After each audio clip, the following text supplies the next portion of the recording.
রোশনাই ধারাবাহিকে আমরা দেখেছিলাম রোশনাই একটা ঘরে চুপচাপ বসে আছে।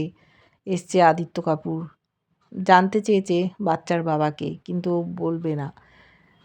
বুঝতে পারছে আরণ্য কি বাচ্চাটার বাবা, কি করে কি হলো সেটা রোশনাই সবটাই বুঝছে, কিন্তু নিজের বাচ্চার পরিচয় ও অবশ্যই দেবে।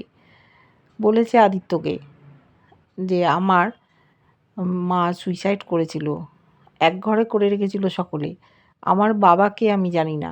অবাক হয়ে গেছে আদিত্য, আগে কখনো শুনিনি। বলছে আপনি আমার জীবনের অনেক ঘটনাই জানেন না, তারপর জানলে হয়তো আমার সাথে কথা বলবেন না। বলেছে আদিত্য, দেখো তুমি আমার জীবনে আসার পর আমি আর আগের মানুষ নেই, অনেক পরিবর্তন হয়ে গেছে। বলল দেখুন, আপনি যখন জানতে পারছেন আমি প্রেগনেন্ট, আমার জীবনে কোনো পুরুষ আছে, তাহলে আপনি কেন আসছেন আমার কাছে?